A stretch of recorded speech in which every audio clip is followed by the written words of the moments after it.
7월 18일 목요일입니다. 오늘은 켈빈의 기독교 강요 2부 8장을 두 돌판이라는 제목으로 말씀을 나눕니다. 두 돌판. 2부 8장은 십계명에 대한 해설이에요. 율법, 도덕적인 율법을 우리에게 왜 주셨고 그것이 우리에게 어떤 의미가 있는지 여기에 대한 해설을 하는 것입니다. 그래서 오늘은 그 십계명 율법의 근간이 되는 그 십계명의 두 돌판, 그것을 떠올리면서 두 돌판이라는 제목으로 말씀을 나눕니다.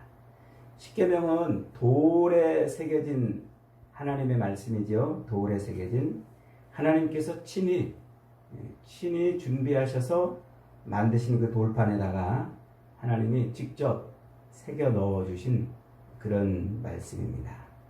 그 두 돌판 십계명은 수세기 동안 성전의 지성소 안에 있는 그 언약궤 속에 들어있었어요. 그런데 이스라엘 백성들이 바벨론의 포로로 잡혀갑니다. BC 606년부터 539년 동안 70년 동안 바벨론의 포로 생활을 하는 동안 예루살렘 성전도 무너지고 그 틈에 그 언약궤도 어디로 사라져 버렸어요. 언약궤가 사라졌으니까 그 안에 있던 돌판도 사라져 버렸죠. 그런데 다행히도 그 십계명 돌판에 새겨져 있던 그 모든 하나님의 말씀이 고스란히 성경에 기록이 되어 있어요. 그래서 우리가 그 십계명 그 내용을 하나도 잃어버리지 않고 온전히 오늘날 우리가 누릴 수 있는 것입니다. 그러면서 동시에 또 성령께서 오늘 우리 마음에 그 하나님의 계명, 십계명 말씀을 또 우리 마음에 새겨주셨어요. 그것을 새 언약 혹은 새 계명 이렇게 또 말씀을 하죠. 성경이 우리에게 강조하는 것 중에 하나가 십계명을 포함한 이 율법, 이 십계명을 포함한 이 율법은 모든 사람들의 양심에 기록되어 있다 이렇게 말하고 있어요. 그리고 하나님은 그 모든 하나님의 말씀, 하나님의 계명, 하나님의 그 법을 볼 수 있도록 세상에 펼쳐놓으셨다. 그 세상에 기록되어 있는 그 하나님의 율법을 우리가 쳐다보면은 저게 하나님의 계명이구나, 하나님의 말씀이구나 이렇게 알 수 있도록 우리 양심에다가 그것을 또 반응하게 해놓으셨단 말이에요. 그것을 선천법 혹은 자연법 이렇게 말을 해요. 그런데 우리가 이제 앞서 공부한 것처럼 인간은 죄로 범죄함으로 타락했어요. 그래서 우리의 오성이나 이성도 또 자유의지도 다 부패하고 망가졌다고 그랬죠. 그래서 하나님이 새겨놓으신 그 법을 깨달을 수가 없는 거예요. 알 수가 없는 거예요. 그래서 우리의 그 오성과 이성 그 다음에 자유의지가 부패해서 하나님의 법을 알 수 없기 때문에 자연법, 하나님이 새겨놓으신 온 우주 만물에 우리 인간의 양심에 새겨놓으신 그 선천법을 알 수가 없어서 하나님이 친히 글로 법을 우리에게 남겨주십니다. 이것이 이제 십계명을 비롯한 율법 이렇게 말을 합니다. 근데 율법 이렇게 말하니까 우리가 이게 율법이 도대체 뭔가 좀 헷갈리죠. 우리 말로 번역을 그렇게 해놔가지고 사실은 좀 헷갈리는데 이것을 뒤집어가지고 법률 이렇게 이해를 해보세요. 법률이 뭡니까? 헌법, 그 다음에 형사법, 민사법 이런 법을 법률이라고 그러잖아요. 그러니까 하나님의 법을 말하는 거예요. 하나님의 법. 하나님이 하나님의 법을 우리 인간을 지으시고 하나님의 법을 우리에게 주셨다는 얘기예요. 하나님의 법을. 그러니까 그 법은 무슨 의미를 주셨냐면 딱 두 가지예요. 야, 하나님이 있는 걸 잊어버리지 말아라. 너희의 창조주가 나다. 내가 세상을 지었다. 이렇게 하나님이 세상에 존재하고 있다는 것을 잊어버리지 말라고 법을 선포해 놓으신 거예요. 세상 모든 것에 법을 선포해 놓으신 거예요.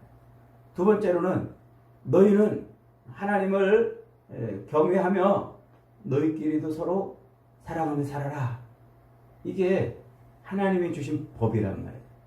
세상 모든 만물에도 새겨놓으셨고 우리 인간의 양심에도 그렇게 마음에도 마음판에도 그렇게 하나님의 법을 세워놓으신 거예요. 근데 죄 때문에 도무지 이것을 못 깨닫고 알아먹지 못하니까 하나님이 그것을 우리에게 이제 글로 남겨주시는 거예요. 글로. 그래서 하나님의 나라, 하나님이 통치하시는 하나님의 나라 백성은 이렇게 살아야 된다 해서 주신 법. 이게 이제 우리가 율법이라고 이렇게 이제 번역을 해서 말하고 있는 겁니다. 자, 이 법이 어떤 의미를 갖고 있냐면 우리가 이제 흔히 나라 그러면 나라의 3요소가 있다고 그러잖아요.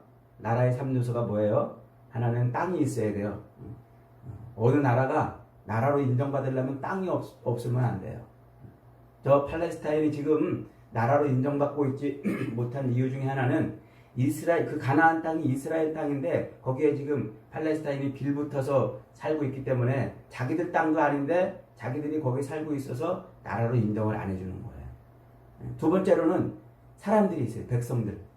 아무리 땅이 있어도 거기에 아무도 안 살면 나라로 인정하지 않아주잖아요. 거기에 백성들이 버글버글 살아야 돼요. 그 다음에 중요한 게 주권이라는 거예요. 주권. 주권이 없으면 땅이 있어도 백성들이 버글버글 살아도 나라로 인정을 해주지 않아요. 이 주권이 뭘까요? 이게 법이란 말이에요. 법. 옛날에 우리나라 이 삼천리반도 금수강산에 우리 한민족 백성들이 살고 있었지만 일본이 우리한테 와가지고는 이 땅을 점령하고서는 일본 법으로 우리나라를 통치를 했어요. 우리나라 주권을 뺏겠다는 말이에요. 우리나라 법을 잃어버렸단 말이에요. 이 법이고 주권이고 주권이고 법이에요. 그래서 우리나라 대한민국은 헌법 제1조 2항에 대한민국의 주권은 국민에게 나온다. 이렇게. 대한민국의 주권은 국민에게로부터 나온다. 이렇게 적어놨어요. 그러니까 대한민국의 법은 누가 만든다는 거예요? 국민들이 만든다는 거예요. 근데 5천만 국민들이 다 모여가지고 머리를 맞대고 만들려면 서로 이해 충돌도 있고 서로 다투기도 하고 그러잖아요. 서로 그런 이해 충돌이 생기니까 법이 잘 안 만들어질 거예요. 그래서 우리는 국회의원들을 뽑아가지고 그들이 법을 만들도록 맡겨놨어요. 그걸 대의 민주주의 이렇게 말을 하는 거예요. 그렇게 나라는 그렇게 땅도 있어야 되고 백성들도 있어야 되고 뭐가 또 있어야 돼요? 주권, 법이 있어야 돼요. 하나님께서 애굽에 살고 있는 이스라엘 백성들을 꺼내주셨어요. 그리고 홍해를 건너서 저 가나안 땅에 들어가서 하나님의 나라, 하나님의 백성으로 살게 하시려고 꺼내가지고 이제 가나안 땅에 들여보내십니다. 들여보내시기 전에 중간에 딱 어디서 모아가지고 하나님이 재정비를 하시냐면 시내산 밑에 모으세요. 시내산 밑에 이스라엘 백성들을 모아놔가지고 거기에서 이제 하나님이 야, 내가 너희에게 이제 땅을 줄 거다. 너희들 거기 들어가서 나를 섬기며 살아라. 그러면서 그 시내산 밑에서 정비를 하시면서 하나님이 거기서 십계명을 주시는 거예요. 율법을 주시는 거예요. 하나님의 법. 그래서 이스라엘 백성들은 이제 이 율법의 근간인 십계명을 붙들고 이제 삶을 살게 되는 것이죠. 그래서 이 십계명은 두 돌판에다가 새겨져요. 두 돌판.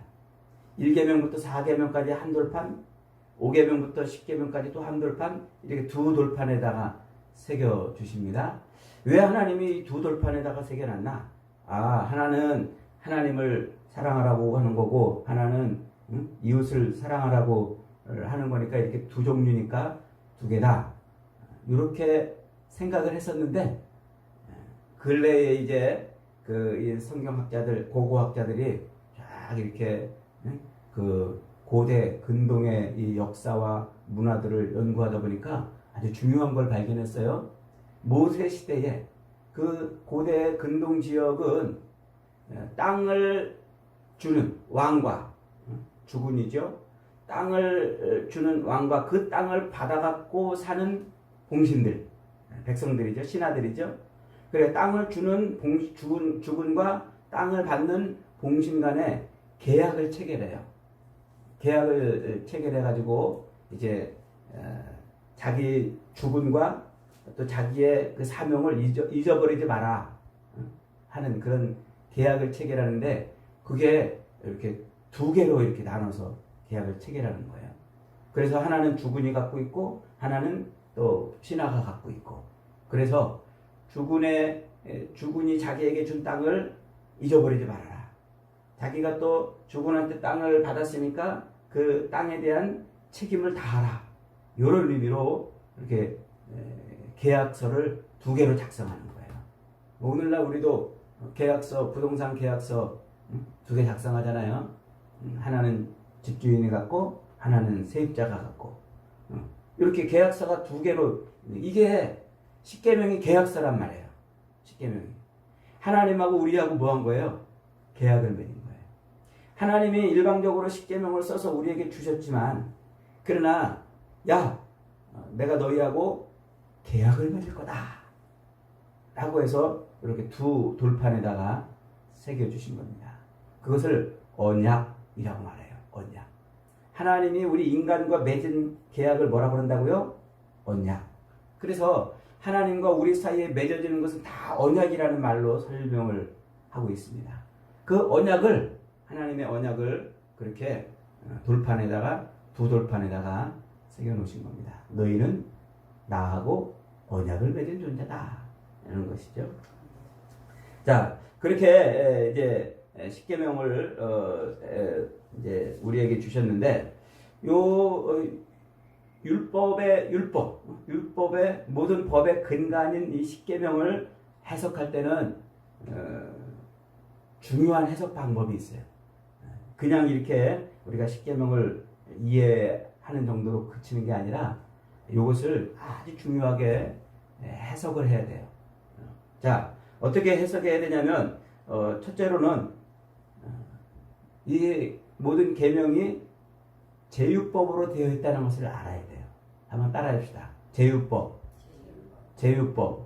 좀 어려운 말인데 대표되는 그런 부분적 표현이라 이런 의미예요.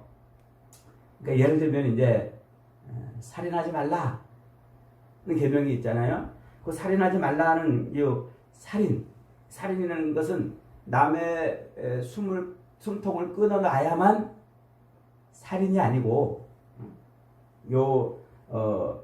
시기와 미움과 질투와 폭행, 폭언 이런 모든 것들이 다 포함이 된 단어가 살인이다. 이렇게 이제 말을 하는 거예요.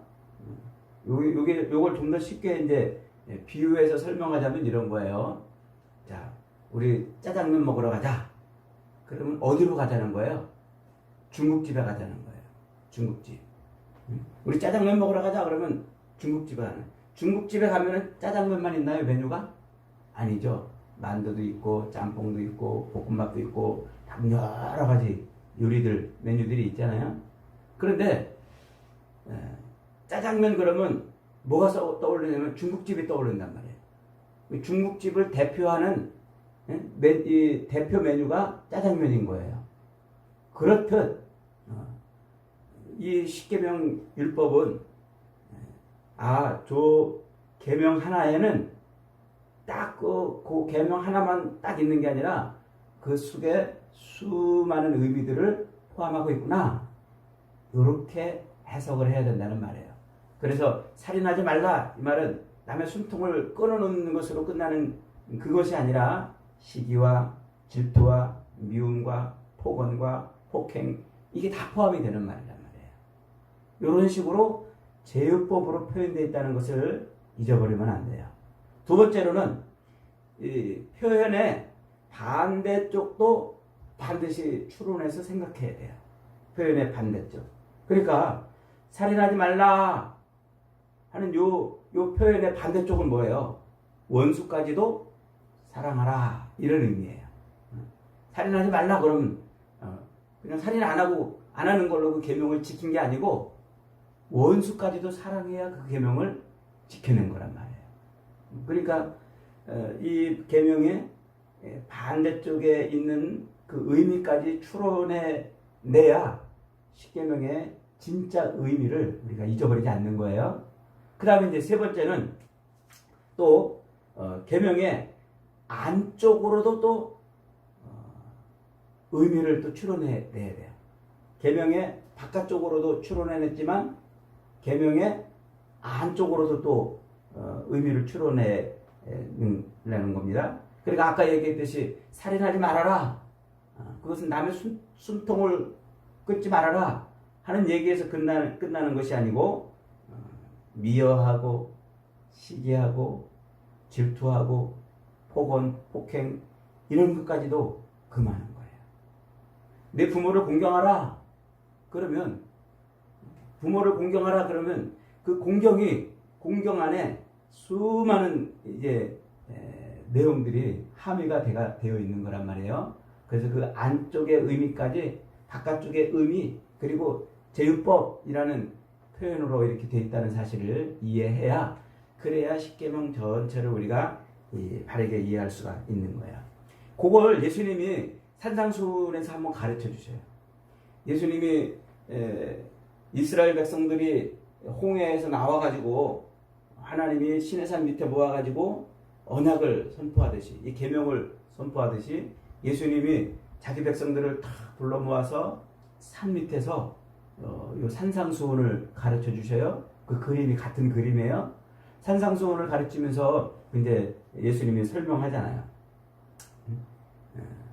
살인하지 말라는 말을 너희가 들었으나 나는 너희에게 이르노니 형제에 대해서 라가라 하는 자도 지옥불에 떨어지리라. 그 말이 그 말이란 말이에요. 그런 그 안에 내포되어 있는 그 함의들, 그 의미들까지 이렇게 제율법이고 또 바깥쪽의 의미, 반대 의미, 또 안쪽의 의미까지 다 추론해서 이해를 해야 그래야 율법이 제대로 이해가 된다. 그런 이야기입니다.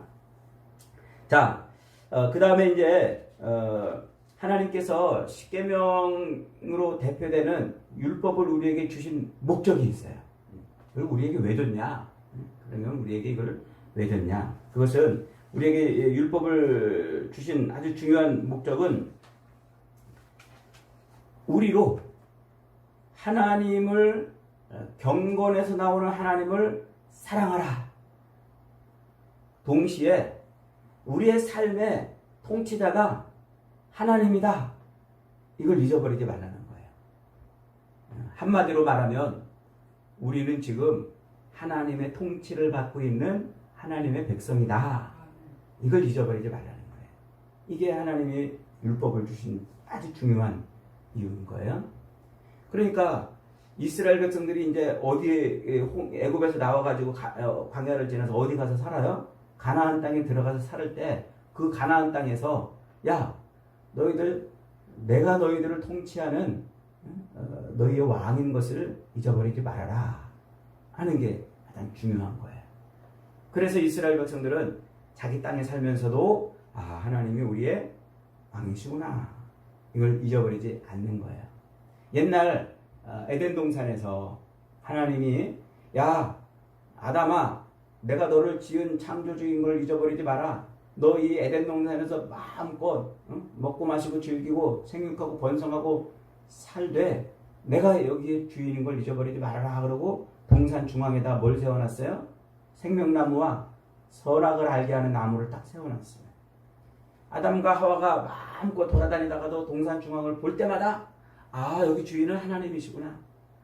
우리의 창조주는 하나님이시구나. 그걸 깨닫는 거예요. 보는 거예요. 그런데 이 사탄 마귀가 와가지고 그들을 미혹해서 그 선악을 알게 하는 나무를 열매를 따먹게 만들어요. 그래서 에덴 동산에서 쫓겨나잖아요.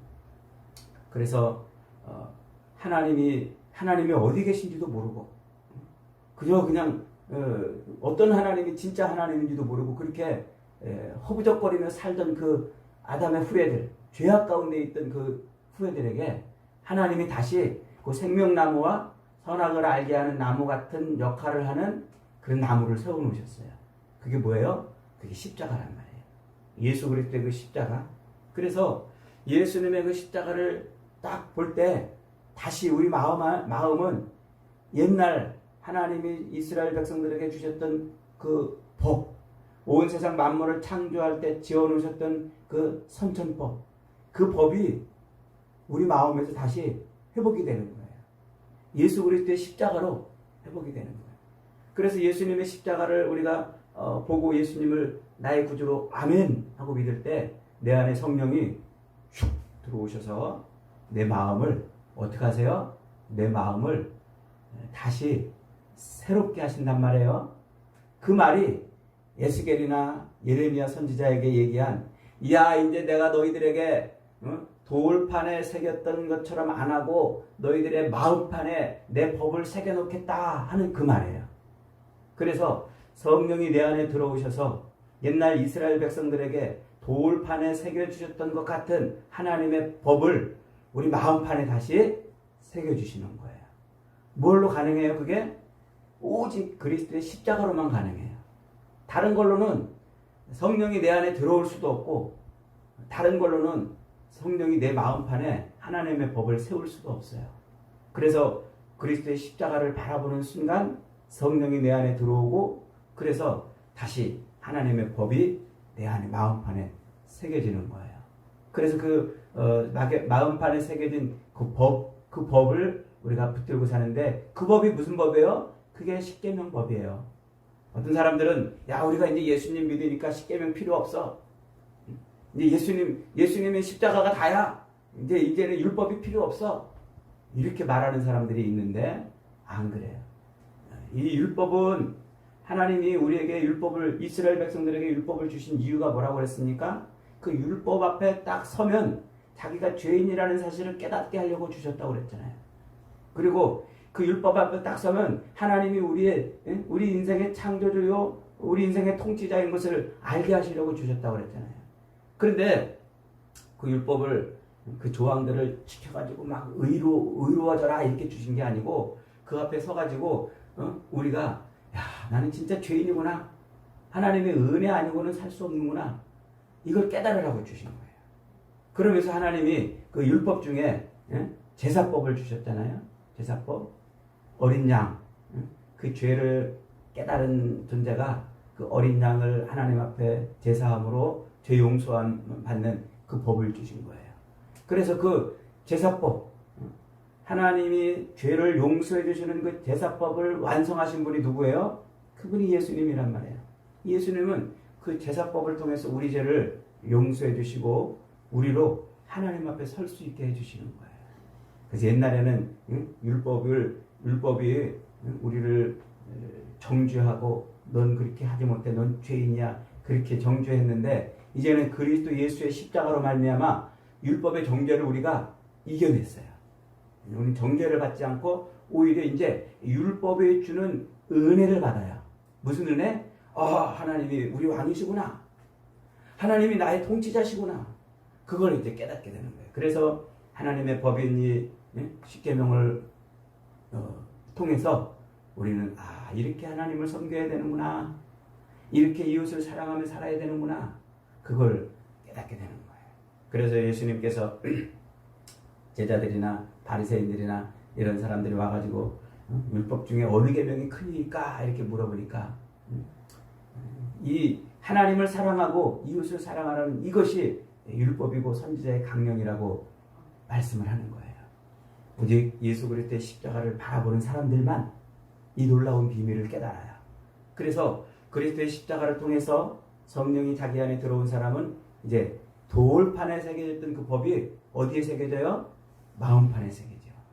이 마음판에 새겨진 법을 인해서 우리는 이제 어떻게 해요? 하나님을 이렇게 섬기는 거구나. 이웃은 이렇게 사랑하는 거구나. 부모님은 이렇게 공경하는 거구나. 이렇게 살게 되는 겁니다. 사랑하는 여러분, 율법의 이 목적은 하나님이 우리의 주인이시라는 것이고 우리 창조주시라는 것이고 지금도 우리를 통치하시는 분이시라는 것을 잊어버리지 말라고 주신 겁니다. 율법을 우리에게 주신 것은 하나님을 바르게 경외하고 예배하고 하나님의 뜻대로 이웃을 사랑하며 살라고 말씀하신 겁니다. 오늘도 저와 여러분이 예수 그리스도의 십자가를 믿는 그 믿음을 인해서 우리 마음에 새겨놓으신 하나님의 법을 가지고 지금 이 땅에서도 하나님이 우리를 통치하시는 분이심을 잊어버리지 말고 하나님을 바르게 경외하고 예배하며 하나님의 뜻대로 이웃을 사랑하며 사는 복된 인생들이 다 되시기를 주님의 이름으로 축복합니다. 아멘.